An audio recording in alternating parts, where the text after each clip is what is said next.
welcome to part 3 and the final of Facebook Ads Advanced Guide of 2025. We've gone through the marketing fundamentals. We've gone through actually building the creative itself. Now, before we actually get inside the ad account, we need to understand our target cost per purchase. So with that being said, let's dive into the first part of this video where we actually go to the cost per acquisition, how to calculate your cost per purchase that you need to scale your ads. Today we'll be going over that. I have this really cool calculator for you that you click the link below, file, make a copy, save to Google Drive, and you have full access to this calculator right here to where you can actually go ahead and make all your decisions around it. So let's dive into this and kind of go through this and kind of give you some feedback of how to actually calculate your target CPA to understand what to scale and all that good stuff. First things first, this is where we'll start off right here, your AOV.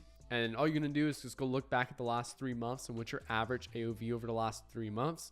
If you don't have any data yet on this, then literally just put your product price here. So let's say you're launching a product at $29. Boom, put your product price in for $29. Now, next thing is, what is your cost of goods per AOV? So if you're selling let's just say we're just on $100 to make it easy. You're selling a $100 product and your cost of goods is $20 per order, then guess what? All you gotta do is put $20 right there. Next one is, what is your shipping and handling? This can also include processing fees, shipping and handling, and refunds. So let's just say on average, you spend about $10 for shipping and handling per AOV. That means every time someone places an order, on average, it's $100.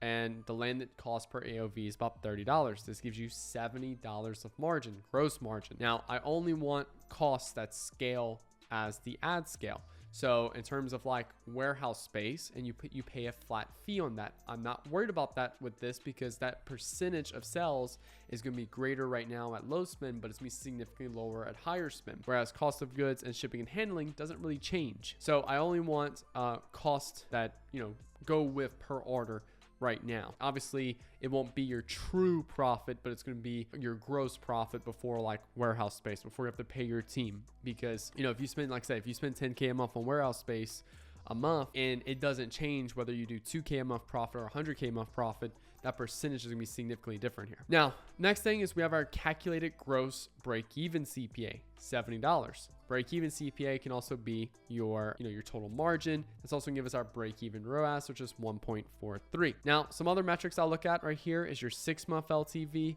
your NC ROAS over the last 6 months, and your 6-month monthly ad spend. I'm actually just going to change this. Well, you can change this to whatever. We'll kind of go over this in a second, but what I'm going to do for right now is just put the 6-month LTV as exactly the same as my AOV. Unless you know your LTV over 6 months. So we'll kind of go over that in a second. I don't want to put too much attention right now on that. And then let's just say over the last couple months, you've been averaging a 2.0 ROAS. And let's just say you've been spending about $30,000 a month. I'm going to put $30,000 right there. So let's kind of look into this. First off, NC ROAS. If you don't know what this is new customer ROAS. And you can find that on Triplewell. This is what I use.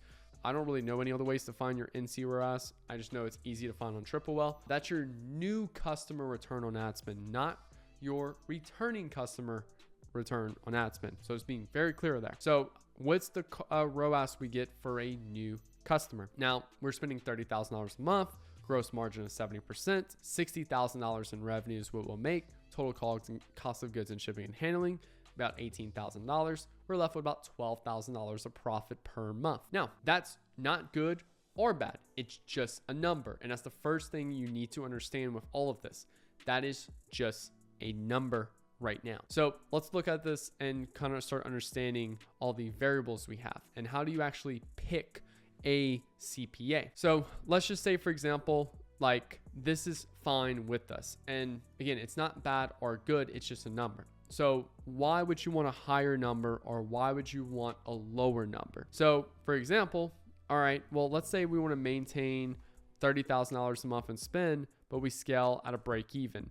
And let's just say break even. I mean, we're making no money basically. If we don't have a really good LTV, in this case, this makes zero sense because why do we want to start a business with, for profit, $12,000 in profit, for example? Why do we want to start a business with zero profit when we're making, $12,000 a month, for example? So these scenarios is for you to play with to kind of model things out. So let's say we want to spend $30,000 a month and let's just say you want a 10x ROAS.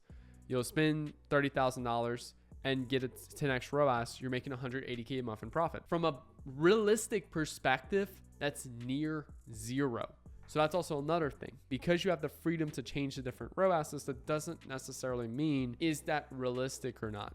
Anywhere between, I would say probably cap it at 3 to 4, but also kind of depends on your break even and how you're scaling the business and stuff from that perspective. But in this case right here, ad spend $30,000, 10x ROAS. Again, it's not realistic. So for me, it's like, if I want to scale this business, start making more than 12K a month profit, then the first thing I would do is just, hey, let's just keep spending 2x, but can we double ad spend? And let's see if we double ad spend.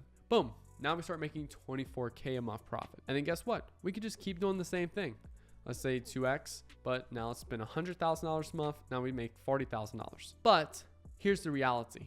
If you're already doing a 2x, spending 30K a month, you're probably not going to completely, like, you know, you may do like 1.96 right here. Then you might do like 1.8 right here. You won't, I just immediately see that jump up.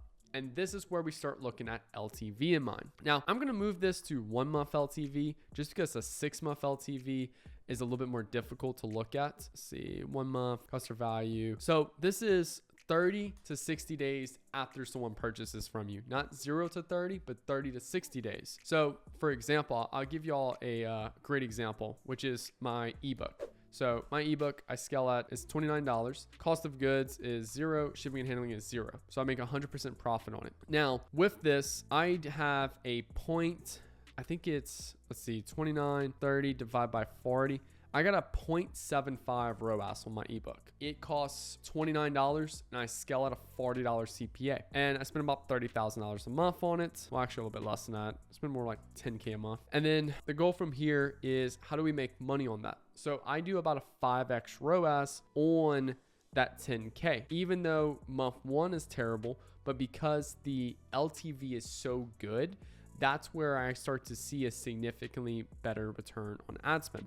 So our LTV is, I don't even know. Let me see. Is it $500? Oh, no, not $5,000. That's terrible. Let's see. 500. Nope, definitely not 500. It's more like 250. Yeah. So it's about 250. Well, I'm actually lowered that a little bit more. That's profit. It's actually be about 200. There we go. So we spend $10,000. We make back $7,500, but within 30 to 60 days, I make back about another additional $40,000. So you can see right there, it initially starts off at $7,500, but it improves up to $51,000. How? Because my ebook, I'm acquiring, 259 new customers a month, and then I'm upselling these people on a course, inner circle, and my agency. So they're coming in, and after a month of me emailing them, SMS them, and all that stuff like that, they increase in revenue from $7,500 to $51,000, making me $41K in profit per month off 10K in ad spend. But if I wouldn't know these numbers, I would just see 0.75 and just see the negative $2,500 I'm losing every month and not looking at the full picture. And I would immediately want to stop scaling. I would immediately want to just shut ads off and run away. But that's where a lot of people get stuck at. And this is how I can immediately see what I would say a sophisticated business owner versus like they've only been watching drop shipping videos and they haven't really thought for themselves. The drop shippers would be like, only look at 3x ROAS or 2x ROAS and they won't see anything else. Whereas a sophisticated business owner like understands that, hey, I can lose a little money on the front end and scale on the back end. Now, is that every case? No, not at all. We have majority of our clients profiting on day one, but in certain scenarios, then we'll actually, leverage something like this. Like in this particular case, it makes sense. We've had a couple subscription supplement brands where this is exactly how we scaled. We had probably like a 1.5x ROAS with like let's just say a $60 AOV and like 20 and 10, almost a $50 margin. But the LTV over the course of like 6 months would be something like, $100 or like $120 right there. So they would make more money in the long run and they would lose a little bit money up front, but they would make more money over those couple months. So like, for example, in this case, $100,000, 1.8 ROAS, they lose 10K a month, but every month they lose 10K, they're adding an additional $80,000 in profit over that 6 month period of time right there. So the goal here with this particular sheet that I'm trying to give to y'all is that what you want to look at here is you want to model these different scenarios out, see which one makes the most sense for you, and then from there, stick to the plan. That's where it gives me my NCPA goal, my NC ROAS goal. NC ROAS and NCPA are basically the same thing. Just very clear of that. Just the only difference is like an AOV increase will also affect this as well. So the whole goal with this sheet is, one, you input your metrics, and then you can model off like a 6-month LTV, a 1-month LTV, a 3-month LTV. What I always tell people is start off with a 1-month LTV. So that's 30 to 60 days in, and start off with a 1-month LTV, and then spend as much as you can at near break even with a 1-month LTV profit margin goal of making profits. And then guess what? If financials look really good, because you gotta keep in mind, every month you do that, you acquire way more customers. And then what'll happen there is you'll start making way more profit in the back end from returning customers. And then guess what? Next month, try to do a 2-month LTV. So you're willing to spend for a 2-month period of time. So instead of looking at 30 to 60 days, now you're looking at 60 to 90 days is when you become profitable. And you just keep doing that over and over. You're still making profit every month. It's just the profit you're making now start coming in from returning customers versus say looking at new customers specifically being profitable. So model this out, have fun with it. You can change to like 1 month right here. You can change that whatever you want. 1 month right here, change that. And then like I said, anything in these little blue boxes right here, you can actually like, play around with and change. And here's your different scenarios, all of those good things right here. And then like scenario 6, boom. Where I see people go wrong with this is that they do a highly, what I would say, like I said, like exactly what I did earlier with the 10x ROAS. They do a very unlikely scenario, very unrealistic scenario.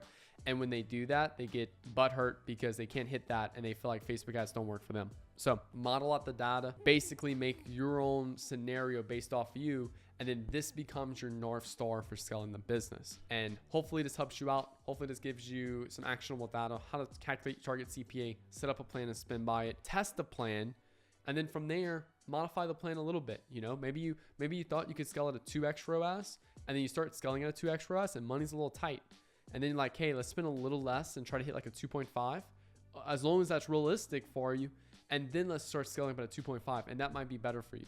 Or, hey, that's not working. Then how can we improve LTV to make profits back from returning customers so we can't afford to spend at that 2x ROAS? That's the key goal right there. I really want to strive for y'all. Now that you know your target cost per purchase, let's actually go ahead and take our creatives and go inside the ad account and upload the first round of creatives where we dive into the campaign structure, how I set up a campaign in 2025, and how I actually add creatives into that particular campaign. Inside of my Facebook ad account right now, we're gonna go ahead and hit create new campaign. Inside of this, we're gonna click on sales. Now, again, originally there used to be something that popped up called like manual or Advantage Plus, and 90% of the time we would do manual. But in this particular case, that's no longer the option. Now it's straight called Advantage Plus sales campaign, which is formerly called Advantage Plus shopping campaign. This setup is now on the by default. With a campaign score of 100 and Advantage Plus on, you're set up to reach your performance potential. Or there is still some manual options available, and we'll kind of dive into what I'm currently using and what I'm currently testing with right now. I'm gonna hit OK on this, and we're gonna go ahead and get started. I'm just gonna call this TS. That's just my, TS is just Theriot Solutions. That's the name of my agency. So anytime I'm working on an account, I always start off the campaign like that. I'm just gonna call this prospecting. You can call this whatever, and then leave it as is. Now I'm gonna turn off Advantage Plus catalog ads because we're not running catalog ads. Do I recommend catalog ads? To be fair, it's something you need to test out. Typically they work well when you have hundreds of SKUs in your store with pretty much all like easy things that doesn't require complex sales funnels. But for this particular campaign, we're gonna leave that off. Now we're gonna scroll down. We wanna set the budget to campaign budget. So that way it's gonna be what's technically called a CBO campaign, which is campaign budget optimization. And we wanna make sure this is turned on, as this will allow Facebook to spend on the best performing ad sets. Now, I always recommend starting a campaign at $100 a day. That's what I personally like to start off with. You can set it as little as $5 a day if you want. Me personally, I always recommend starting off at $100 a day. Now, next thing to set up is the audience segment reporting. And all you're gonna do is click on audience segments right here. And this is something that should be like a one and done type of thing. So once you set this up for the first time, you never have to do it again. And I'm just going to create a custom audience, website, and then select my pixel. And then from here, website visitors.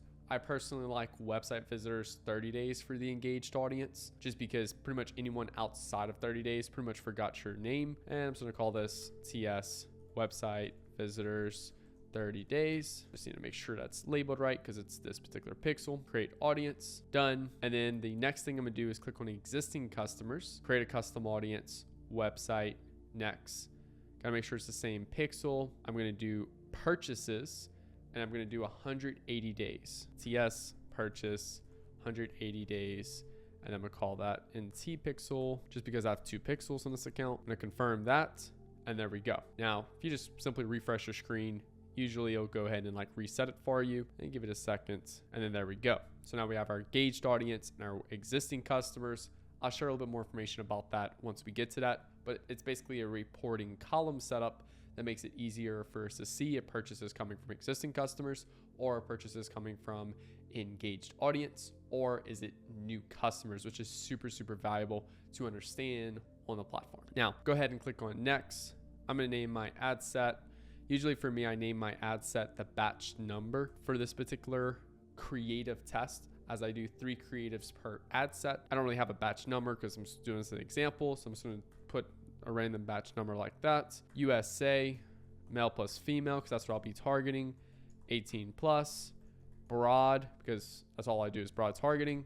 And I'm optimizing for purchases. Next thing I'm gonna click on is website.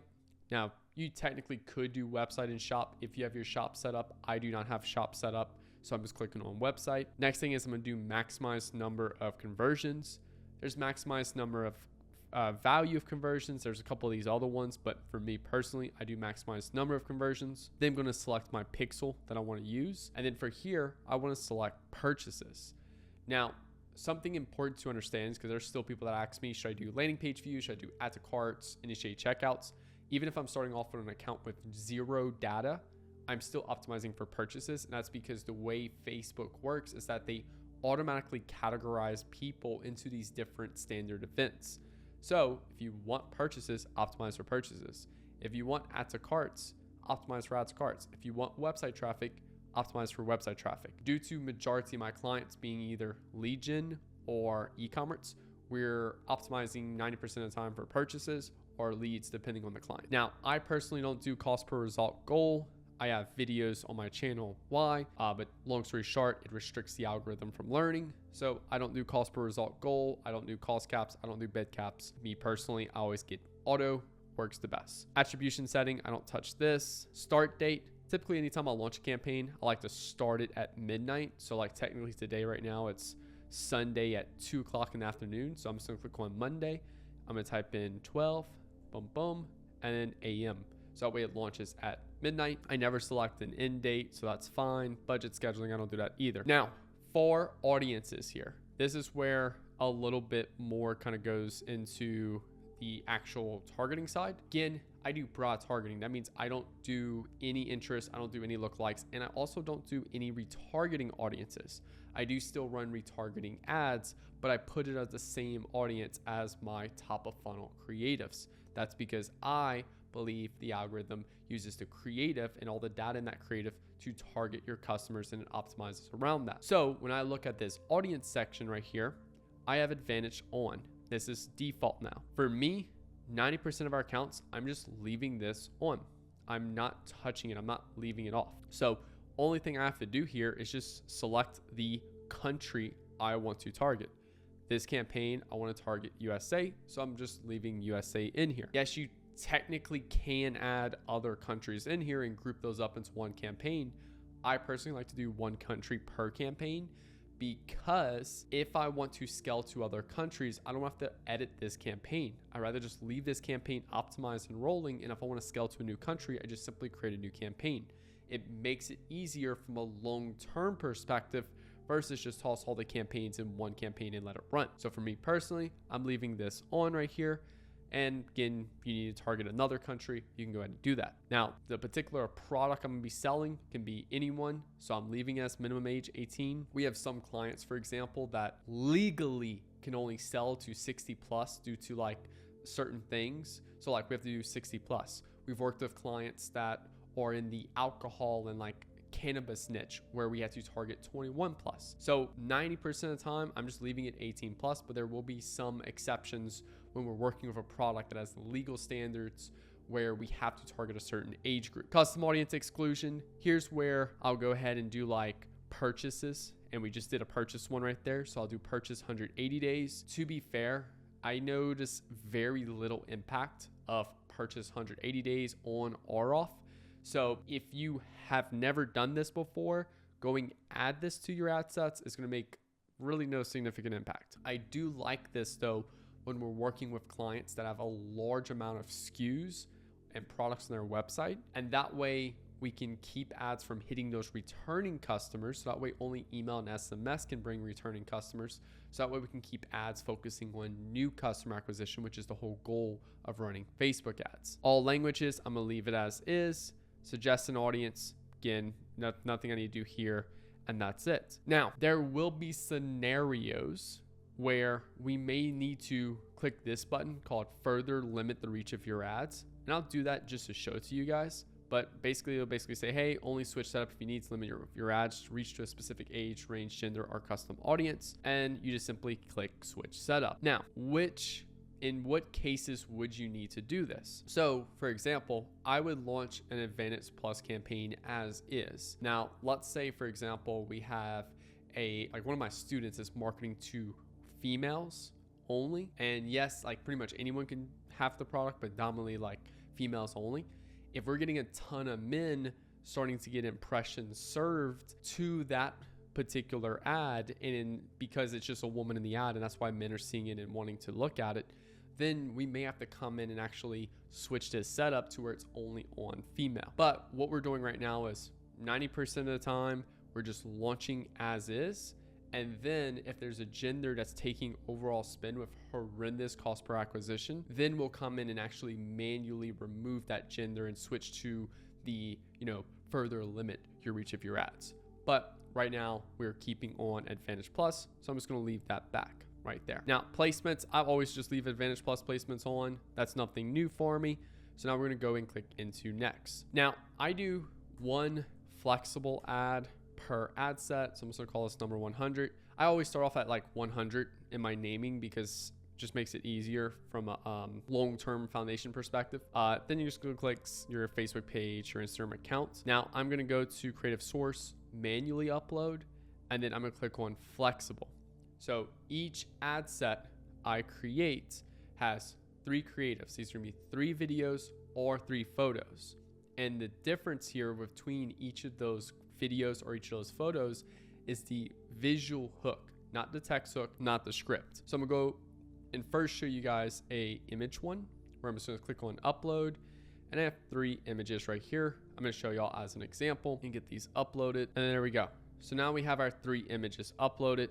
Again, the only difference here, they all have the same text hook, but just a different visual hook, which is like the background in this case. Now, next thing we'll do is go ahead and for the primary text, we're gonna add 1 primary text with a new primary text we wanna test.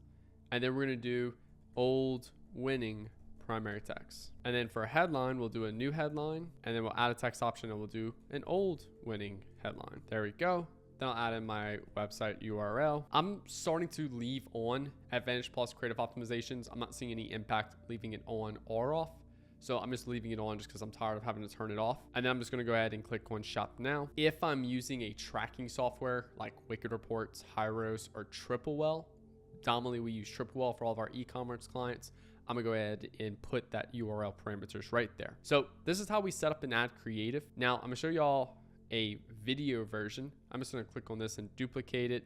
I'm gonna change this to 101, delete that, go in here, 101. And I'm just gonna show y'all how to do it with videos as well. Add videos, I'm gonna select these 3 videos and upload that. Now that our videos are uploaded, I'm gonna go ahead and select all 3 of them hit continue. And then same thing here. We'll do like our new primary text and we'll do an old winning primary text. This way, each video gets 2 different copies to test on it. So that way we can cross as many variables off the list. Now, just to show you how some of these videos are set up real quick, all of these videos have a different visual hook, but a different, or all have the same text hook, but a different visual hook. So if I open up all 3 of these real quick, and just to let y'all see this, and y'all see that, hey, all of these videos have the exact same text hook, just a different visual hook, and all of them have the same script. So there's nothing different here on the script.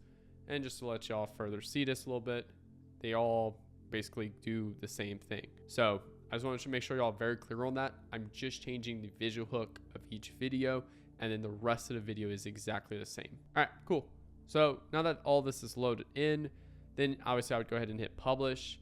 Another thing that I just want to kind of address real quick is that some people also ask me regarding, hey Nick, what happens if we can't see the winning videos and stuff like that? Me personally, I don't really care, because this whole ad set, I uploaded these 3 pictures and I know the concept, which is like feel like John Wick.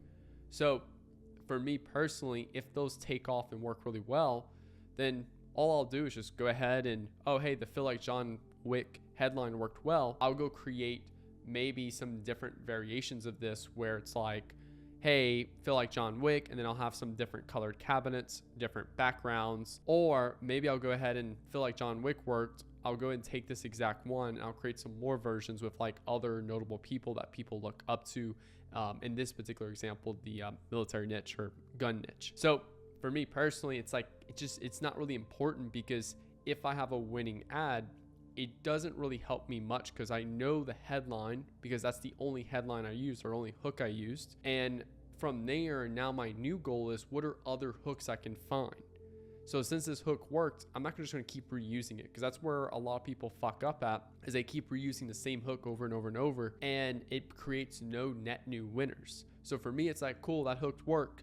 Cool, I'm gonna move on to the next hook that's gonna create the highest probable reality of me finding new winners inside of there. But I do want to show y'all another way y'all can do this. You are more than welcome to also is just split these up. So like, for example, we have 3 videos right here. I'm just gonna do 1 video. So this is like 129-1. I'm just gonna call this -1. And then I can duplicate this, add video, -2. There's nothing wrong with this at all. There's nothing wrong with you creating 3 separate ads in here. I think a lot of people overcomplicate this. They think this is going to create a significant impact in their performance. It's not. I do this quite often too as well. So you can either do the flexible creative, you can do 3 separate creatives, or for example, the other day I had like a spring sale launch for a store, and we created like 20 ads in the ad set, because a flexible ad set, you could only have, what I would say, you can only have up to 10 videos or up to 10 pictures in a flexible ad set. So for me, I launched this big spring sale, and then I just loaded in like a whole bunch of different stuff. So like, I'm just gonna click a bunch of random things real quick, you know, and I just loaded this in. They probably had 20 ads inside of this.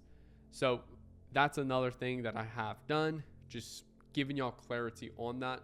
People overcomplicate this part, but in reality here, you do not need to overcomplicate this. The whole goal with this campaign structure is that, one, we're setting it at the campaign level for the budget. That allows Facebook to determine what ad set to spend on based off most likely to convert. Now, let's talk about a couple other things here.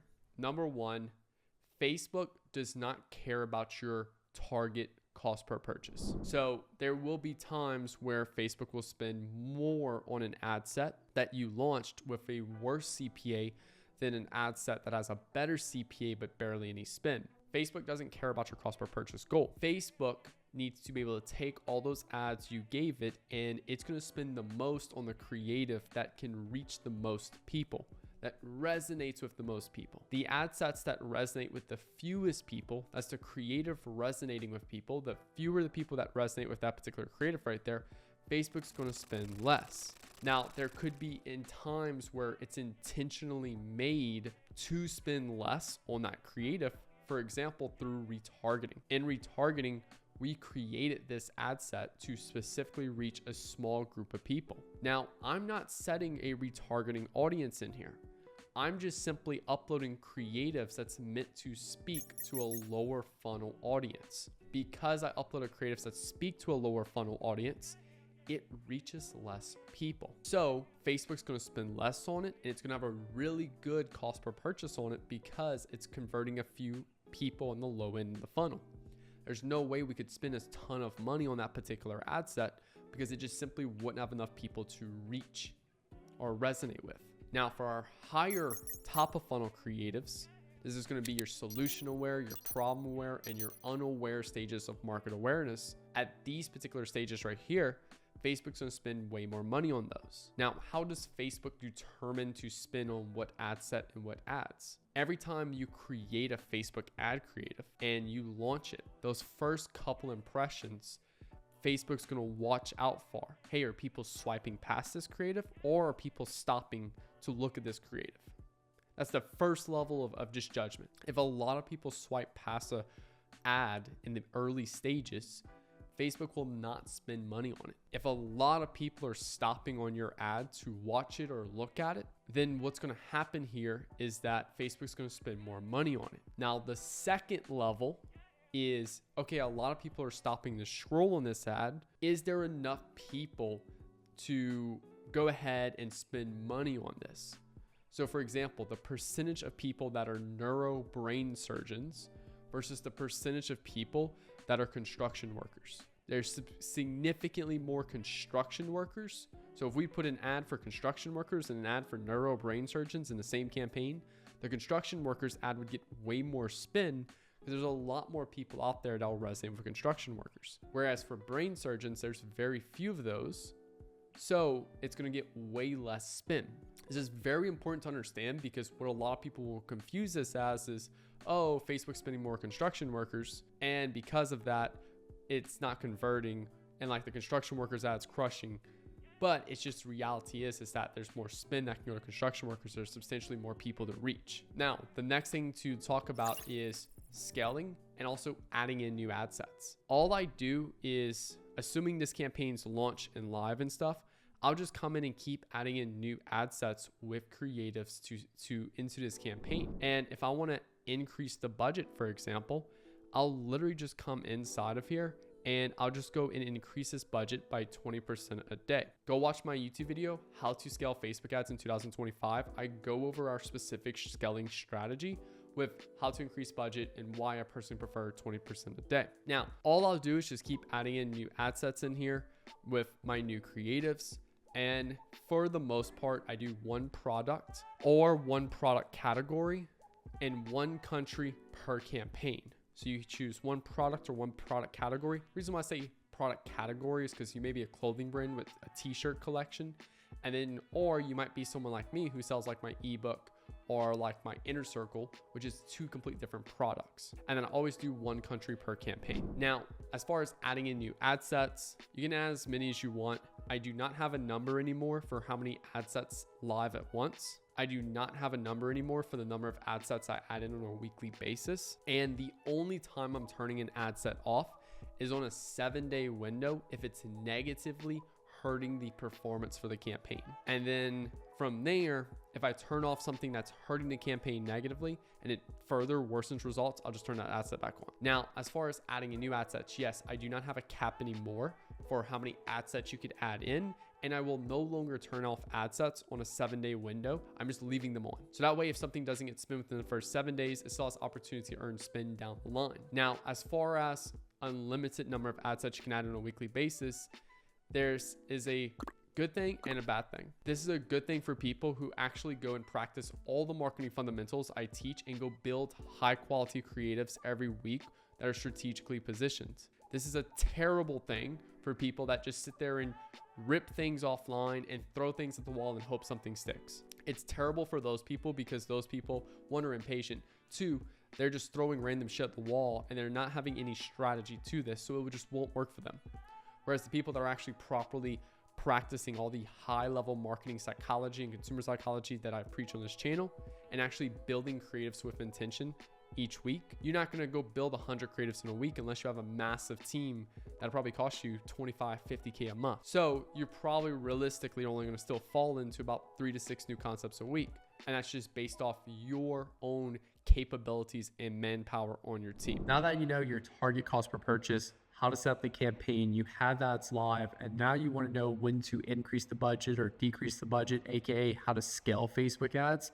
Well, in this video, we're going to be hopping into now is actually how to actually scale the ads and what decisions and what things I look at to scale those ads. Just want to show you how to take a look real quick. This is an account that over the last 7 days, about $148,000 in sales, 46K in profit. It's also leveraging Triple right here. And then we spent about $40,000 on Meta, about $9,600 on Google. Now, to be fair, we don't touch Google and we don't touch TikTok. They have other agencies that are for this particular client that's running those things. Now, let's kind of go over this account. What are we looking at to scale? So number one thing for scaling Facebook ads, you need a North Star. A North Star is your live or die by. This is not something that's like, something we're talking about with one of my mentors the other day. There's a preference, which is something that you kind of wishy-washy on, and then you have boundaries. Like a boundary is something that you will not cross at all. Like, look, just use an extreme scenario here, like murder, for example. Like, no one's doing that, at least that I know of. That's a clear boundary for you. Whereas a preference might be like, some days I like coffee, some days I like Red Bull. Do I do a Red Bull every day? No. Do I do coffee every day? No. But there's some days I'm wishy-washy on those days. So you have a boundary first you need to set of what NCPA you want to scale at. NCPA is the cost to acquire a new customer.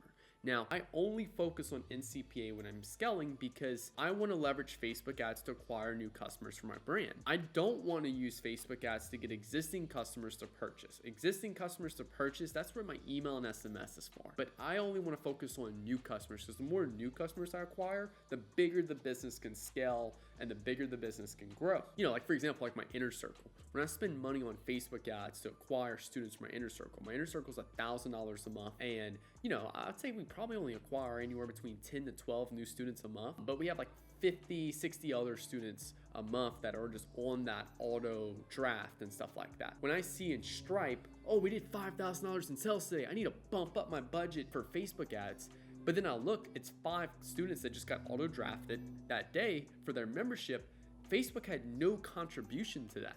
So you only want to focus on new customers because new customers is what Facebook's bringing to the table, whereas existing customers, they're going to purchase either way. So I just want to be very clear on that first. You need your North Star. So first I set my North Star. This particular account, I think it's a $22 NCPA we're scaling at. I'm currently not running ads for this account. That's actually one of my team members that's running ads for this particular account.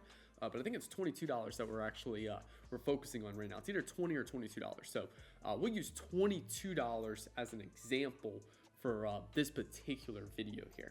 So as long as this is at $22 exactly or below, we can spend more money on Facebook ads. As far as us like actually spending more money on Facebook ads, it's very, very simple. It's us just coming in this account. You can just select it like this, edit, campaign budget, and you can either just do increase daily budget by 20% if we're hitting our targets, or it's decrease daily budget if we're not hitting our targets, and then we just decrease it by 20%. So we're only doing 20% up or 20% down. No problem at all with using surfing. No problem at all with all these other ways. This is just the way I've had the most consistent success with. I've been doing this for 3 years now this way, and all the other ways were just like short-term things that just never lasted from a consistent standpoint. So we only use 20% up or 20% down. The only time I'll surf, and if you don't know what surfing is where like I'm doubling budget 2 or 3 times a day. The only times I surf is like during Black Friday, where we only have a short period of time to spend a lot of money. Or like maybe, for example, there's a particular thing going on, like an event that we're doing, and we only have like 2 or 3 days to spend a lot of money. That's the time I'll surf. But 99% of the time of the year, I'm just 20% up or 20% down. Now, all I simply do is just come in Triple L and look at yesterday and okay, cool. My NCPA target is $21 or $22. Let's give it a second to load. We're at a $21 NCPA yesterday. I'll go in and increase budget by 20%. Now, this is where there's also some other factors. So I generally only do 1 campaign per account, But this particular client is in a couple different countries. So I have one campaign per country. This one's just slightly different. We only have we only have two countries in this one because it's US and Canada, and same thing here for Australia and New Zealand. So because there's multiple campaigns, we also have to kind of know we have to know a little bit more now. This is where attribution tools come really in play. So if I click on Meta, I can actually look at yesterday, and inside of yesterday, I can more specifically see the level of which each of these campaigns performed. And again, I'm still looking at NCPA. Now, I like to look at overall NCPA for a reason. Overall is like the true 100% accurate, where like even these attribution tools are still not fully accurate to the point where I can fully trust them. So I just want to kind of collectively see here, okay, hey, this one, $34 NCPA. It was also the highest spending campaign. This one had a 37, which is like way higher than my highest spending campaign. Oh, actually, to be fair, no, that's not the highest spending. Highest spending one's $32 right here. This one actually spent the same amount, but had a significantly higher NCPA. And this one also had a higher NCPA, but it had way lower spend. I'm only going to bump budget by 20% on the US and Canada campaign. The Euro and the Australian campaign, honestly, I'm just going to leave. I'm not going to touch because the performance is still not like technically hot relative, again, keyword here, relative to my other campaign. So I'll just come in here, US and Canada, bump by 20%, and that's it. And I'm done for today. That's it. That's all I got to do. Very, very simple and quick. Now, what about decreasing budget? So the big thing with decreasing budget is I'll do last 24 hours to increase budget. But for decreasing budget, I typically allow 3 to 4 days at a much higher NCPA before I go ahead and fix that. Let me just go back. So let's just say if I can find real quick a day where we had a much higher NCPA. So December 10th, for example. December 10th, we had a $23 NCPA. So December 11th, which was yesterday, I wouldn't go ahead and just decrease now because we had a $23 NCPA that day. I'll typically allow 3 to 4 days at a high NCPA before I start decreasing spend. Why? Because I've just found out that, not just found out, but like I've just found over time that if we have a day of hitting a bad performance, just don't touch anything. Literally do not fucking touch anything for a couple days, 2 or 3 days, and it'll just autocorrect itself. So when you actually go and start touching and doing all these things in the account, it'll actually make performance worse. And then you start like trying to catch a falling knife. You do all these actions and it's just destroying everything. So for me, I'll just go ahead and literally just give it 3 or 4 days. Don't touch anything, and it'll just autocorrect itself. And I found that's just a much better route. And I've had significantly higher success with that. Now, from a client perspective, it can kind of look bad because I'm just not doing anything and not being proactive. But honestly, it just had such a higher success rate that I'm just 100% confident in that particular action right there. Now, that's it. That's all I do. So you hit your NCPA, you scale up by 20%, or you give it a few days and you scale down. And then same thing, if I have to scale down because it's not doing performance, it's not performing hot, then I'll just give it a few days and then that's it. Now, another thing I want to talk about here is I want to talk about a hard deck. So let's actually go to another account. So this is actually another client account right here. And this account, fresh launch, fresh from scratch. We didn't do anything else. So there's only one campaign so far in this account. And we set a hard deck of like $75 a day on Facebook, meaning that we're going to spend that $75 regardless if we have god-awful performance or not. And all of August, we had a $100 cost per purchase. Our target cost per purchase was $30. Yes, we're losing like $70 every single day that, or like $40 every day that we run this. But again, that's our hard deck. A hard deck is something you set that you do not scale below regardless of performance. So at every different level, we'll have a different hard deck. We have a client right now at a $500 a day hard deck. They need a $30 cost per purchase to scale, and they're currently at, I think, a $33 or $34 cost per purchase. But they also have cash in the bank, they have reserves, all that good stuff. This is a brand new account, meaning they were zero spend prior to us coming on board. And just to show you that, like, here's like the 1st of August, like zero money was spent in this account.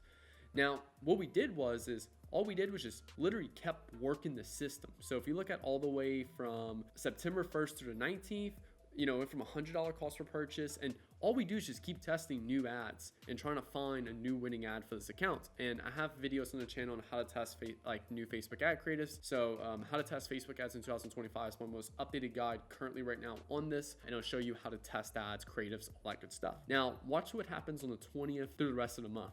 We hit a $31 cost per purchase. Why? Because we found a creative that took overall spend. And what we do is we just do one like flexible ad per, again, how to test Facebook ads 2025. That video will show you all this. So I kept spending and I kept focusing on prioritizing and finding those new creatives to where I could then start spending more. And then if we look at October, we really start to scale in October, and we spent $19,000 on a $33 cost per purchase. But if we go back to August, we literally spent $1,900. We spent 10 times more in October because we kept spending every day. We kept our hard deck. We finally found a creative that allowed us to hit our $30 cost per purchase, and then we just started scaling 20%, 20%, 20%. So that's what happens. So you set that hard deck, you never scale below, you focus on finding those winning creative. So if you're not hitting that in CPA of what you're trying to hit right now, then just keep testing, don't scale below your hard deck. And then from there, you'll find your new winning creatives and you can scale back up. And then like there's other things you can focus on in terms of like creatives. You can also look at landing pages, offer testing and stuff like that. Those are some high level things you can do. And there'll be other videos for that. But for the most part, 90% of people just focus on better creatives, and that will impact everything. Again, how to test Facebook ads in 2025. That'll go over step by step of how to do all that from a high level perspective, from what we're doing, of how we structure it, all that good stuff right there. Now that you know how to set up the campaign, how to launch the creatives, your target CPA, how to scale ads, when do you actually turn off a Facebook ad? Well, this video we're gonna dive into now actually goes into the decisions I make when it comes out to actually turning off a Facebook ad creative. Let's dive into it. Just get back home from boxing and immediately jump into the ads manager, start going through some client accounts. This is one of the accounts that I'm pulling up. You're only running our one CBO campaign right now in this account. And last 7 days, we spent about $3,000 with a $33 cost per purchase. Our target cost per purchase for this account is $30. So we're pretty close. We're $3 away from our target. And we'll kind of see if we can actually kind of optimize that and fix that today based off the ad sets that we're gonna be turning off. So let's just dive into this. First thing I always like to do when I hop into an account, I always like to click on the amount spent right here. If you just click on it, it'll sort it by highest spending to lowest spending. That allows me to just kind of see like what's being spent on in this account. And then from a high level to low level, because again, I always care about highest spending down. Next thing I'm gonna do is just type in active inside of here. I'm gonna do ad set to delivery as active. And then that way I can see all of the ads that are currently active right now in this account. Now, to be fair, we launched all of these tests, 149, 150, 147B, 140, basically all of these tests we launched last Thursday, and today's Wednesday. So long story short, these tests had full 7 days to spin, and none of them took overall spend and improved performance here. So all I'm gonna do, first things first, is just turn off these ads. I'm just gonna click down here, boom, boom, boom, and then turn off. These had a full week to spend. They didn't spend. This shows to me that these are just bad ads. That's how I view that. So boom, that's the first thing. Now, next thing, we did actually turn off an ad the other day. And I just want to kind of show you all that ad right there. This particular ad was 137. Now, let's take a look into 137 here for a second. So 137 spent $993 over the last 7 days, almost $1,000. And this particular ad had a $39 cost per purchase. So that's, again, $9 over our target that we're trying to hit. So for me, it was like, okay, cool. So we have a $9 higher cost per purchase, but it's getting good spin. So my next question here always comes down to, do we have other ads in the account that are doing better with a lower spin, or do we have other ads that are doing better with a higher spin? Yes, we do. We have 103. It spent almost double with a much lower cost per acquisition. Then the next one is, do we have ads that a low spin? To be fair, I don't really care much about the ads at a low spin, but do we have any ads with slightly lower spin that have significant results? And in this particular example right here, this ad right here only spent $138 with a $19 cost per purchase. So technically, yes, it's doing much better. but why isn't Facebook spending more on this ad? That's usually always my question. Again, our target cost per purchase is $30. We're getting a current $19 cost per purchase here. So this particular ad set has a 1.68 frequency over the last 7 days. That means to me that 68% of people saw this ad twice over the last 7 days. Whereas our highest spending ad had a 1.23 frequency over the last 7 days. That means 23% of people saw this ad twice. Now, for me, frequency, what is an ideal frequency? For me, an ideal frequency is 1.0. That's ideal. Now, I don't turn off an ad purely based off frequency. If an ad's crushing it and has a good like a higher frequency, I don't care. But it gives me context of what next ads I need to run inside of the account. Do I need to go ahead and create ads that appeal to larger audiences? Do I need to go improve my current creative just to make it more appealing, right? So like, give you a great example. If I made this video like a 30-minute video and I was like stuttering the whole video and like maybe just talking to the camera, not even showing any visuals and stuff like that, like it's the same exact creative or same exact video, but just worsely done from a creative standpoint. And that would have a very lower view count because people really wouldn't be watching the video. They'd be leaving, and I'd signal to YouTube that, hey, not many people are watching this video. It's not that great, lower views, and YouTube wouldn't recommend it. Same thing with Facebook. If the video's not really good in terms of people watching it creatively and stuff like that, then what'll happen here is you'll get a higher frequency because Facebook struggles to find people to show this video to. And same thing, or vice versa, if your desire you're going after or the level of market awareness you're going after is also not largely resonated. Like if I make a YouTube video, for example, like market sophistication, and I literally say how to use market sophistication, it'll get very little views because not many people know what that is. So if I call out a desire not many people know of, or if I just do a very poor creatively formatted video, both of those things can impact frequency. So this particular video here, we spent, like I said, about $993, 1.8 frequency. So this shows to me that this ad really will not scale because it's appealing to a small group of people and it's getting a high cost per purchase. And we have ads with a much better CPA with a lower frequency, which shows to me I can really squeeze more out of this video.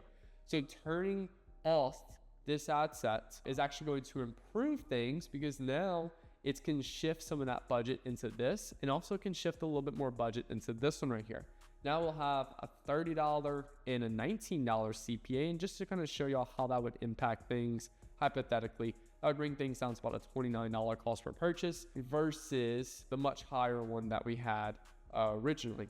So yeah, that's pretty much it. That's how I'll adjust things in this particular account. All right, so now that I know when to turn off a Facebook ad, let's actually look at a quick case study with all of these things implemented of us testing ads, building the account up, finding winners, and then actually scaling this account up in, hitting our goals and stuff like that. Now in step one, we simply want to begin our market research, which drives our creative strategy. We need to understand who we even plan to run ads to.